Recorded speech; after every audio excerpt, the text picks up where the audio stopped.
တနင်္လာသားနဲ့တနင်္လာသမီးပေါင်းဖက်ထားတဲ့အိမ်အောင်ဘက်များအတွက်ဇာမနီပြောပြသွားမယ်။တနင်္လာတွေကပင်ကိုကလေးကညံကောင်းတဲ့ဖြတ်ထိုးညံစွမ်းမြင့်တဲ့ဖော်ရည်တော့လူချစ်လူခင်လဲပေါ်တယ်။အမှုပညာကိုဝါသနာပါတတ်တဲ့နှစ်ဦးစလုံးကပရိပက္ခကိုရှောင်ပြီးအေးချမ်းစွာနေထိုင်လိုတာကြောင့်အိမ်အောင်ကြီးတွေတည်ငြိမ်အေးချမ်းမှုကိုဖန်တီးနိုင်ပါတယ်။အားနည်းချက်တွေကစိတ်ခံစားလွယ်တာ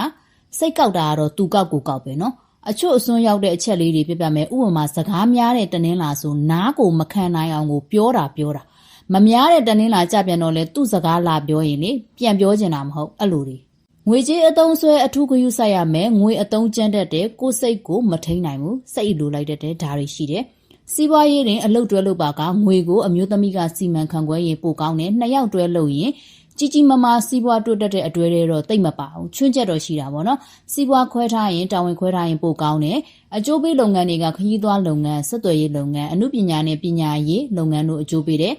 စီးပွားရေးလူမှုရေးအဆင်ပြေစေဖို့ရရအနေနဲ့တလင်းနာနေ့တွေမှာစံလှူဒန်းခြင်းဖျားသွားပြီးတော့ပန်းကတ်ခြင်းပြုလုပ်ပါအိမ်အောင်ရေးပုံမတရစေဖို့အင်္ဂါကြိုရဲ့ချစ်ချင်းရဲရင်မှုကိုယူရမှာမို့အင်္ဂါတောက်မှာစီမီနီဥပမာအနီအောင်ဖျောင်းနိုင်ကိုညနေခင်းတွေမကြခဏပူဇော်ပေးပါဒါမလုပ်နိုင်ဘူးဆိုရင်အင်္ဂါနေ့များတွင်အိမ်ဖျားတွင်ပူဇော်ပေးပါ